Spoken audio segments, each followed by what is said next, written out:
Hey everybody, come on in, come on in. It's time for the best live stream you've ever seen in your life.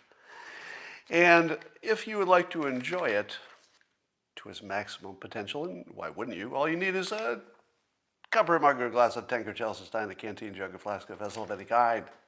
Fill it with your favorite liquid. I like coffee. And join me now for the unparalleled, what is it? Pleasure, the dopamine hit of the day, the thing that makes everything better. It's called the simultaneous sip, and if you haven't heard of it, I don't know where you've been, because it's about to rock the whole world. Now, go.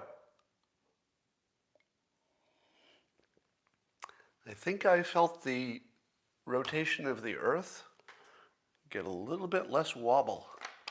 Just a little bit less wobble. You probably won't notice it. Well, let's talk about the news. I mentioned I think 2 days ago, that Matt Gaetz there was a video clip of Matt Gaetz saying something that sounded like, use your Second Amendment rights to attack the social media platforms or something like that. Now, it turns out that was a rupar, a misleading edit in which they took out the context in which he was talking about the Second Amendment and looked like it was just attached to a different topic. So here's the interesting part. My understanding is that Rupar himself actually tweeted the complete video instead of the Rupar version. So we're into deep irony now. But that's the point. The point is that Matt Gaetz was the subject of a Rupar and did not say, go use your guns against social media platforms. All right, here's my suggestion for battling the fentanyl war. So as you know, China is shipping fentanyl products to the cartels. The cartels ship it into the United States. Kills 50 to 70,000 people a year. And it's a war. And it's a big enough war that we should get it listed on Wikipedia and as many other places as we can. That would be a start, to get it listed as a war. Have I ever taught you that persuasion-wise, you can strengthen your persuasion by turning something from a concept that requires a lot of explanation into a label? So if you can take all of, let's say, immigration and turn it into build the wall, that's good persuasion. You're taking a complicated thing, making it visual in that case, and taking it down to its most essential, and then branding it. If you can brand something, people will treat it differently than if you don't brand it. If it's just a concept, people will just sort of get lost in the concept. So here's what we need to do. We need to get a Wikipedia page going for the Fentanyl War.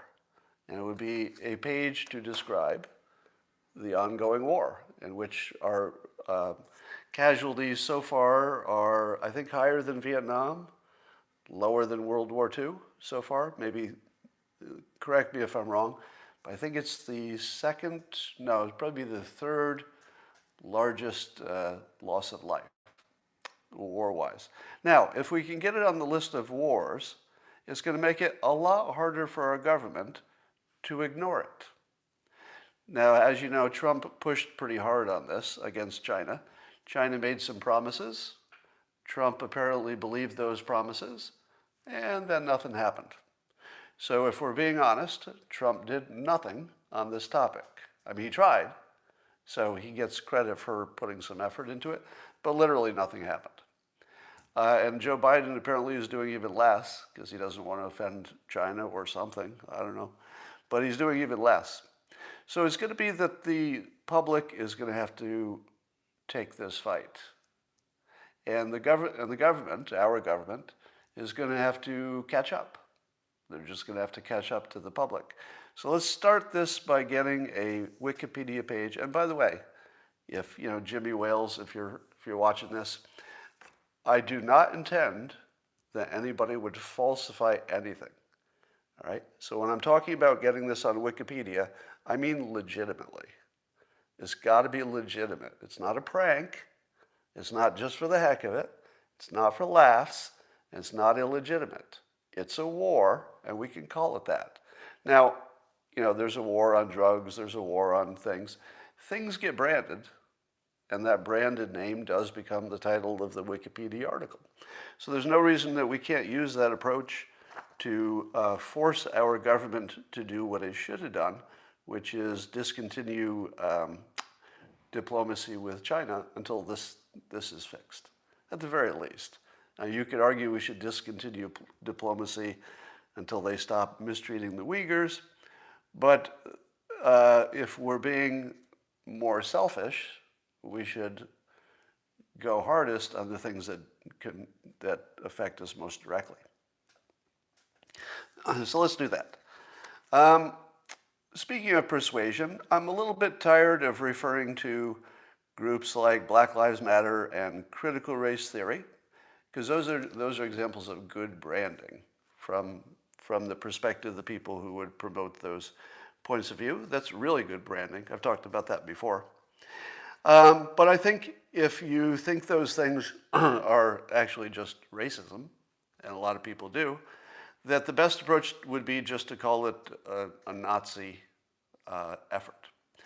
Because we are in a country in which comparing things to Nazism and comparing things to Hitler is common, and apparently it works. And the left has been using that technique against Republicans quite effectively for years. But I would think that those who are trying to get critical race theory out of schools should say that a Nazi ideology has infected our schools, and you'd like to get rid of the Nazism in the schools. Now, is critical race theory well-intended?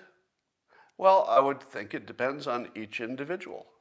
I would imagine that most people who are talking about critical race theory have in their mind good intentions, making the world a better place. I think that's real. I don't think every leader has the same impression as every citizen. Leaders tend to look out for themselves first and the public second. Unfortunately, most leaders do. And so from the leader's perspective, I don't know if it's some kind of grand Marxist plan, people say. I don't think it matters. I think what matters is if children are being taught to treat people differently based on race, it's a Nazi philosophy.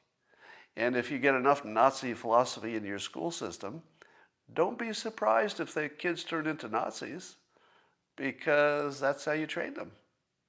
So if you want to get rid of the Nazism in schools, then you have to get rid of the racial training and maybe replace it with strategy or something that would actually help everybody instead of something that's clearly making the world a worse place, even if the intentions are good. I saw a tweet by Twitter user Armandum, and he was talking about calculating reparations. And he said in a tweet, I trust society to do it, talking about reparations, once they learn the difference in wealth for black people comes from the redistribution of the wealth generated by their labor due to slavery, Jim Crow, and currently existing racial discrimination. And so here again is that problem of a concept. When the problem is described sort of as a concept with a system and things connected to other things, it just doesn't grab you, does it? It just feels sort of technical and doesn't get your blood boiling in any particular way. But here's my comment. How exactly is distribution of the wealth generated by the labor, how is that, let's just think this through. So let's take the assumption that slavery did generate a lot of wealth. So far we all agree, right? Slavery generated a lot of wealth. That wealth primarily went to the plantation owners, but of course they purchased things and therefore that wealth got distributed into the larger society. So in theory, even people who had no slaves were probably selling products to plantation owners or buying their products and getting some kind of economic benefit from the fact that other people had slaves. So yes, I think you could make the argument that slavery caused white people to get rich and black people not to get rich because they couldn't share in the wealth. But is that a reason for reparations? What would be the proper comparison? If you were going to do a comparison to figure out how much reparations or if reparations, and I've argued before that the fair comparison is black Americans who descended from slavery, and how are they doing now in today's world? What's their current situation? And then the comparison is that same group descended from slavery in the United States compared to the people, let's say family members who did not get on slave ships and just lived in Africa and lived out their life. How are they doing?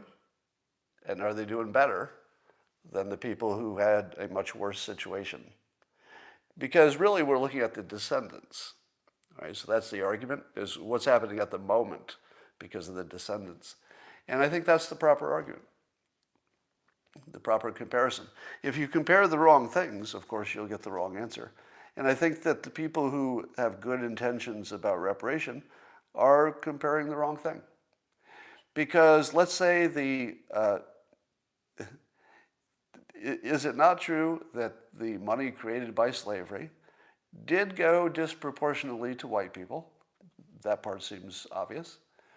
But at this point, in 2021, isn't that total wealth that was created also, at least some of it is going to black people, right? Because they're part of a society. Society is stronger for having had a stronger economy in the past.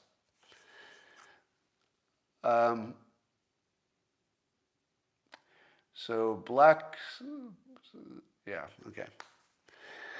All right, so that's my take on that, is that there's no way to calculate reparations unless you compare to the right comparison. Ross Douthat, I don't know how to pronounce his last name, Douthat? Douthat? So, but anyway, Ross writes for the New York Times. And he's talking about the lab leak theory and how it was completely politicized, and people just took sides politically and basically ignored common sense, facts, information, and the media just basically took sides with the left and figured that if Tom Cotton was saying anything about the lab being someplace you should look at for the source of the virus, that because he's a Republican, that must be the wrong side, so the media lined up on the left. And, or as Ross says, put the possibility in the QAnon box and leave it there.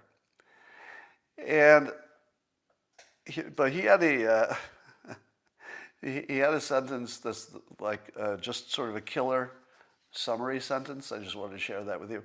So he talks about it, and then he says that this idea of basically treating every Republican idea like it's crazy. He says, which is only a good rule for a truth-seeking profession if you assume the day will never come when Tom Cotton has a point. In other words, if you're just automatically assuming that Republicans are wrong no matter what, you've discounted the possibility that Tom Cotton will ever be right.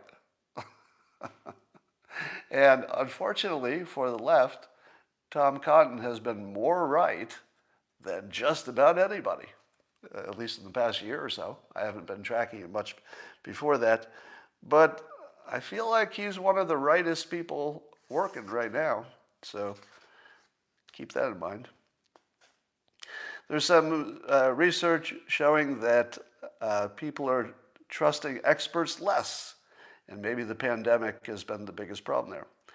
So new study said that fewer than 4 in 10 adults report having a great deal or quite a lot of trust in the NIH, or National Institute of Health. Only 40% of the public even trust them. That's the National Institute for Health. 40% of the public trust them. See any problem here? The FDA, 37% trust them. 37%. This is the group keeping us safe. 37% trust them.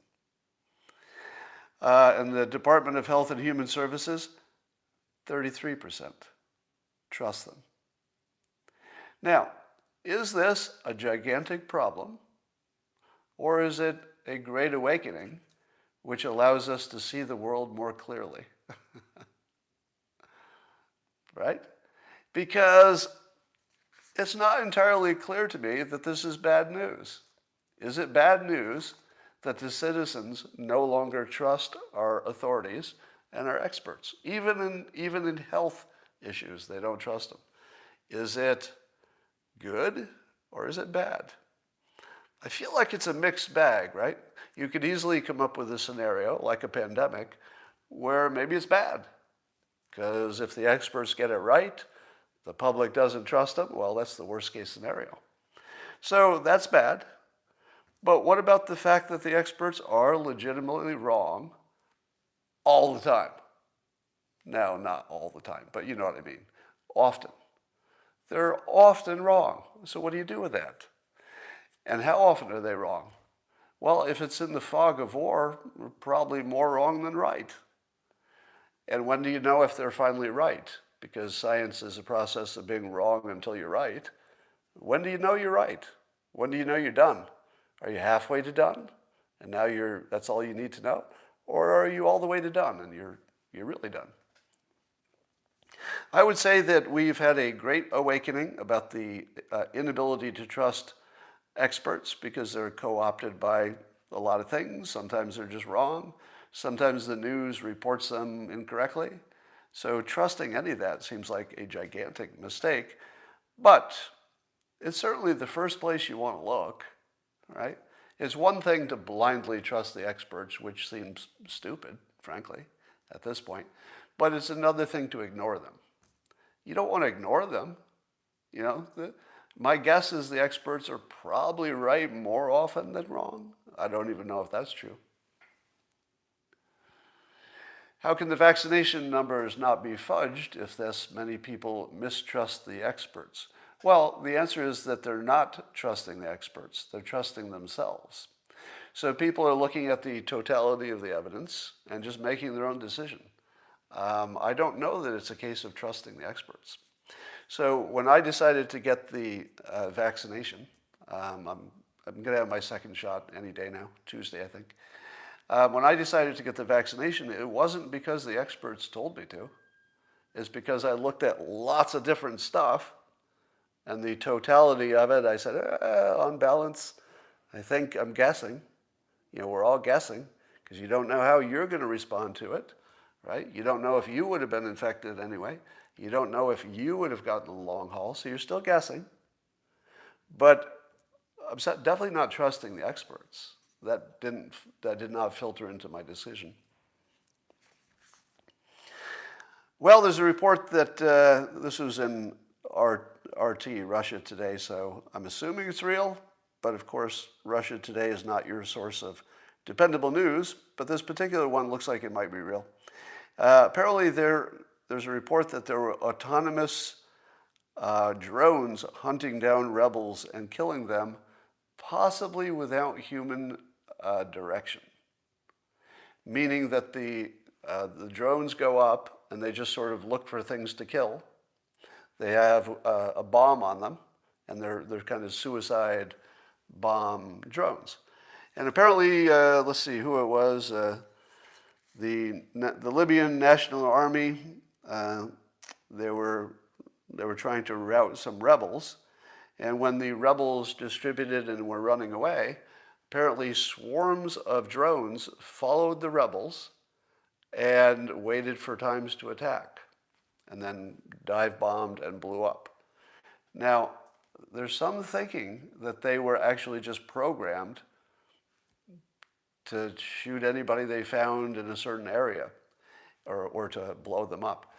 And I'm sort of doubting whether this story is true, but it will be true. Now, whether it's true now or it will be true, it's definitely it's here. And that's pretty close to Skynet. If the artificial intelligence is making the decision of what people to kill, the reporting is this might be the first time that robots have decided which humans to kill. I don't think it's real. I think it's premature. These were probably controlled by humans. But there's no reason they couldn't be fully autonomous. I mean, the technology exists, right? But it would be robots deciding, if you can use that word, deciding which humans to kill. Looks like we're there. There's a story that I've been avoiding so hard that I feel starting to feel guilty about it. And it's the story of ivermectin. And the reason I've avoided it is because, lots of people tweet at me and say, hey, here's a story, here's a doctor, here's somebody saying ivermectin is a good thing. As you know, that means nothing. Here's a study. Is it real? I don't know. I could look at studies all day. I wouldn't know if they're real. I wouldn't know if they made a mistake. I could look at them all. They wouldn't mean anything to me. Would they mean anything to you? Probably not.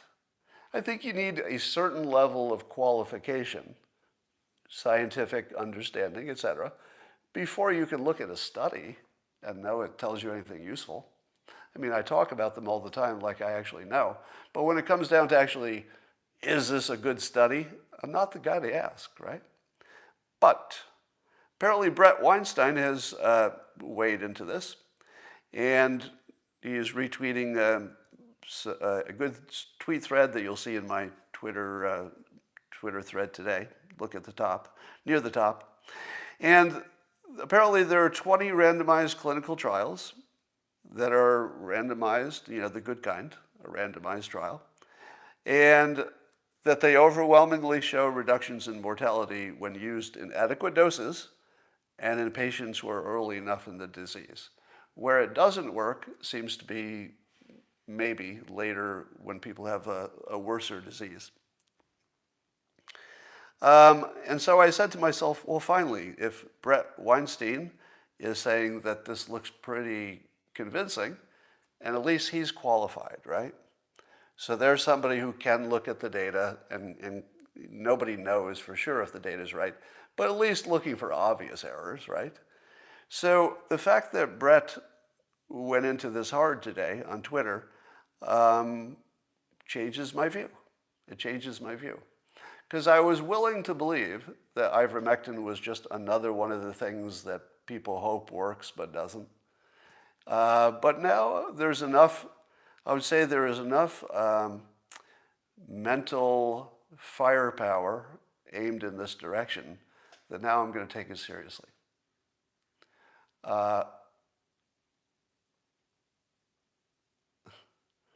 That's a strange comment that I'm going to ignore. And so as soon as I convinced myself, wow, there are 20 randomized clinical trials, and apparently part of the problem is that none of them are big enough individually to sell the story. But when you have lots of randomized trials, and they seem to be reasonably good quality, the only problem is there are not enough subjects, sometimes you can add them together and do a meta-analysis and say, well, this study was small, but if you add it with the other studies that are small, to the extent that any of the studies were done right, or hopefully most of them were done right, it should give you a result. And apparently when you do that, the result is quite overwhelmingly that ivermectin works, and works a lot, like 70% reduction in, hospitalizations or something. So it's a big deal. It's not a small effect. And it's very clear in the data, apparently. So I'm all sold, and I'm saying, well, I don't understand science, but finally I feel like I have an opinion. That, not that ivermectin works, but we should definitely be taking it seriously, all right?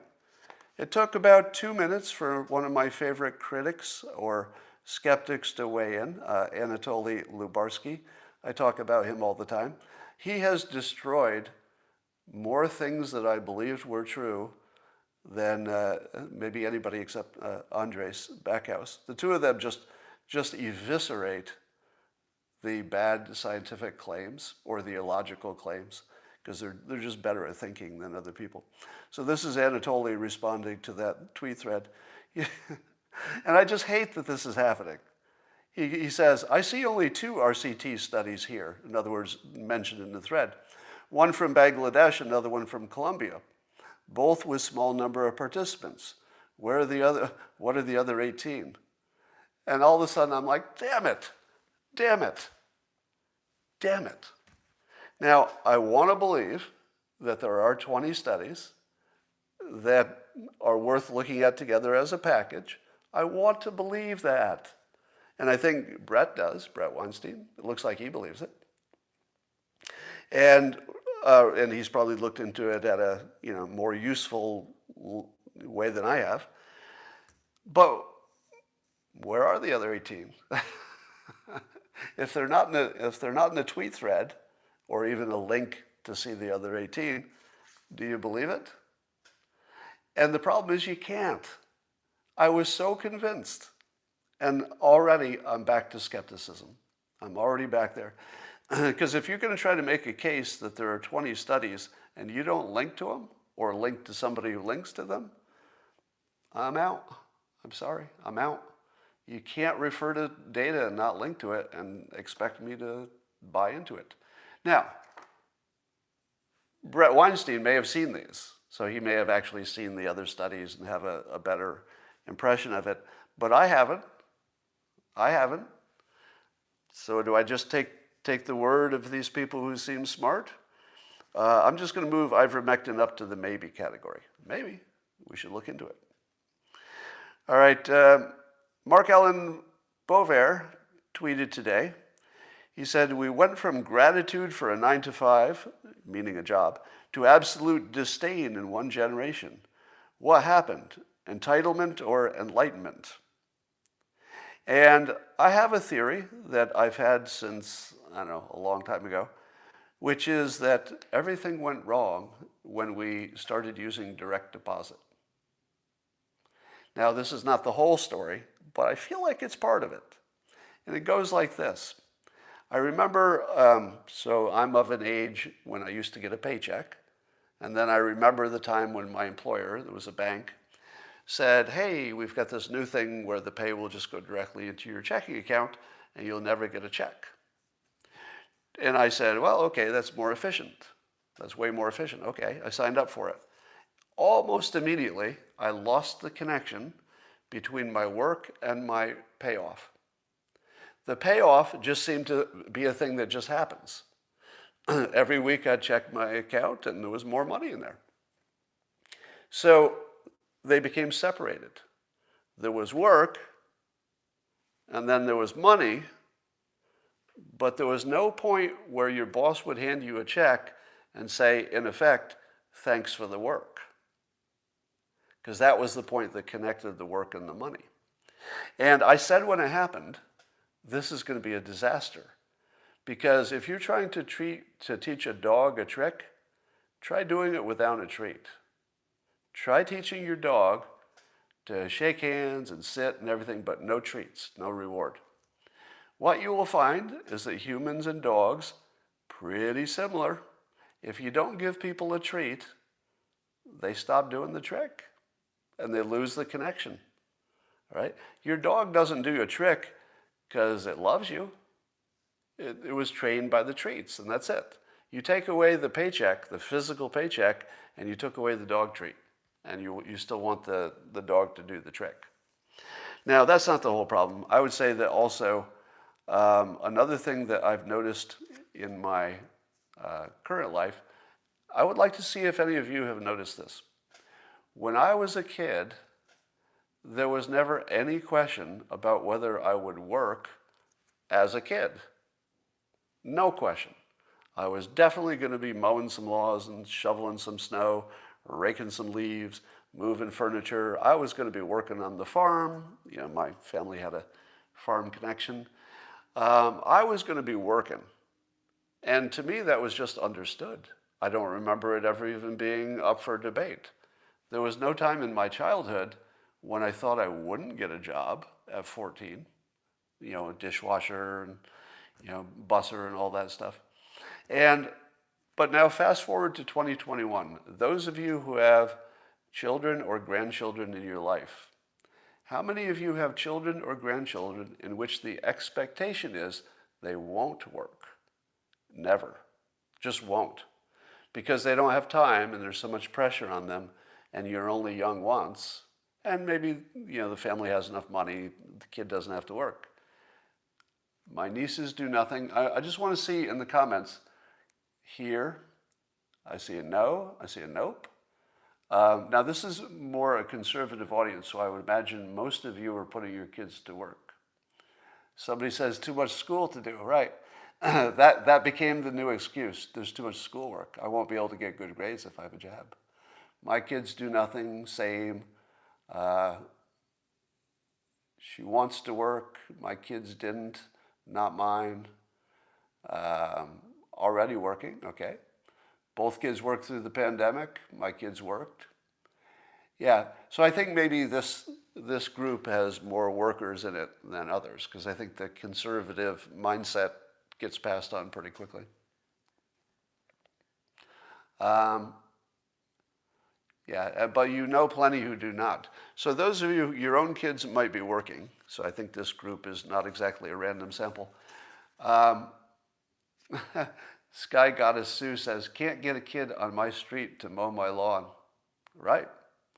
Do you know how easy it was to get a kid to mow your lawn when I was a kid? We were fighting for that work. That was good work. Mowing lawns was about as good as you could get. Yeah, so I think what we've done is we've ruined the work-reward connection. Certainly we've ruined it for kids, and we're ruining it for adults as well. There's a topic that I'm going to return to a lot. And I know that you don't like too much something that sounds like a repeat, but I'm doing this for a purpose. I need to drill this in. Like this will help you so much if you learn to recognize narcissism in your daily life and especially on social media. Now, what I learned recently, just to once again confess my earlier ignorance, is that I used to think narcissism was just people who thought they were great. Now that's real, that exists, but it's not really a problem. It's not a mental illness to think you're better than other people think you are, or even to think you could do more than you can do. Because I've argued that that very feeling has propelled me to success. I think it helped Trump propel him to success too. The part I didn't know about until recently is that there's a constellation of behaviors which are almost like a robotic programming that if you put the inputs into this set of personality characteristics, the output will be 100% predictable, which I'm not sure is true for other people. Maybe it is, but I've never noticed it.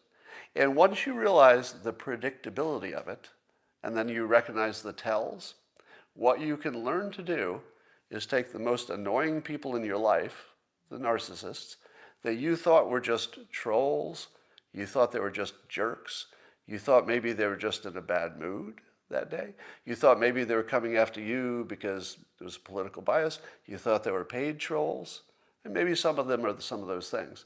But mostly, once you learn to recognize the signs, and I'll tell you a few of them, once you recognize them, you can just write them off as robots. Let me ask you this. I said this before.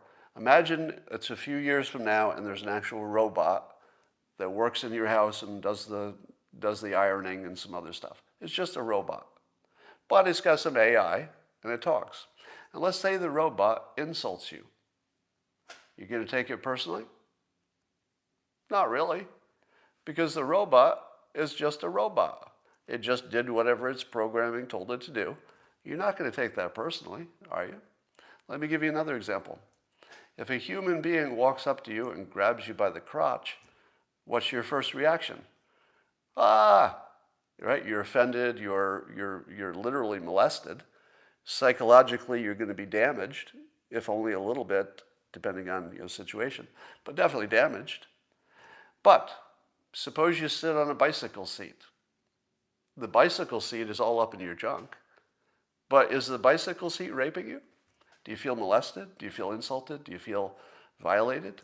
No, because the bicycle seat is mindless. And you chose to touch it. It has no psychological import, right? you can learn to treat the narcissists like the bicycle seat. The bicycle seat is all up in your junk, but it's irrelevant. It's just irrelevant. It's just a bicycle seat. It doesn't think, it doesn't act according to anything that would look like free will. So here's how to spot one. Your narcissists are basically robots with no empathy, but their programming is so specific that they will respond in very, very obvious ways. So here's somebody who is in a tweet. I guess we don't need to name who they are. He says, a curious thing I've noticed when talking with most of my liberal friends who are super tolerant is that I constantly have to hold back numerical facts and other true statements to avoid making them upset at me. That's your tell. All right? So the tell is his friends, not the guy who tweeted. We can't tell about him. But he's tweeting that when he gives just facts and true statements, his friends don't react with them with counterfacts and things like that. They get angry. They get angry.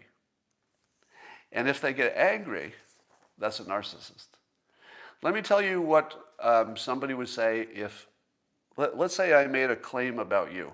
And I said, your information on, pick a topic, it doesn't matter, climate change, whatever, is all wrong.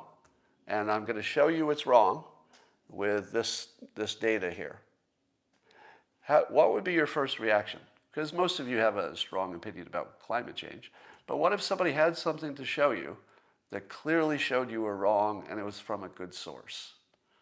What would be your first reaction to that? If your first reaction is, well, that must be wrong, and this guy's an idiot, you're a narcissist.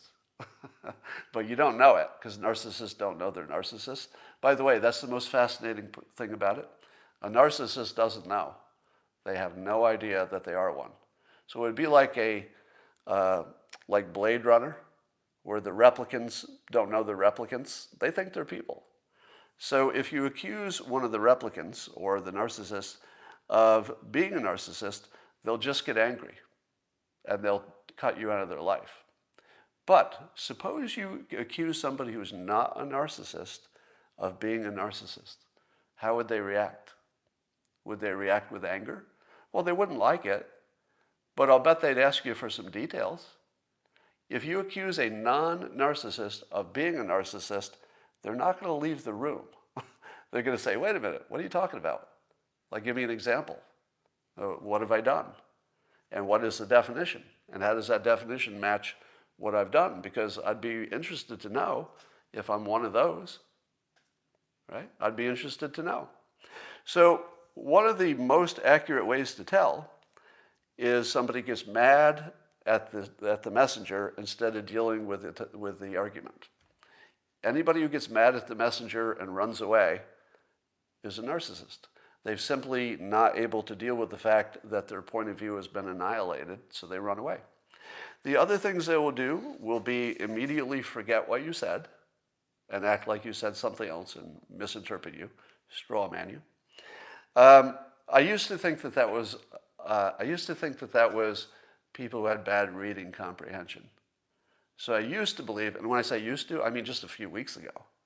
I used to think, oh, they're just reading what I wrote wrong. Maybe I could have been clearer. It's none of that. They're actually having a spontaneous cognitive dissonance because you've destroyed their worldview, and they're remembering something that didn't happen as a result to put their worldview back in order so they can still be right. The other things they do is they will change the topic to something bad that you did once you've called them out. So they'll go after you, they'll divert, they'll attack, and then they'll get really mad, and then they'll go away. They'll block you, they'll never answer you again, they'll leave you, whatever. And here's the important part, and I didn't understand this until I saw it from enough experts. You can't change this.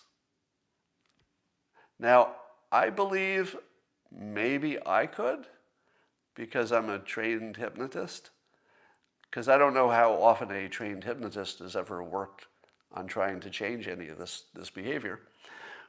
But all of the experts say it can't be changed even a little. Think about that. It can't be changed. There's no treatment. There's nothing.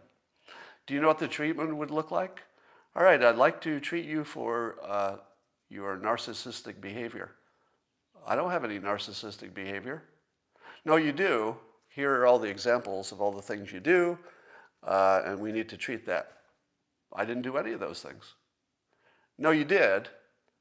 Here's like video proof. Here's your text messages. And in fact, you did it 5 minutes ago right in front of me.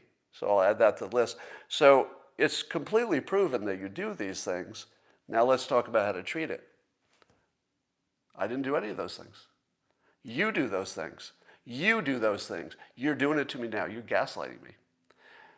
A narcissist will always accuse you of gaslighting them because they're gaslighting you. So you look for those things. You look for are they gaslighting you by telling you that the thing you know is true isn't true? That's like the classic way to do it.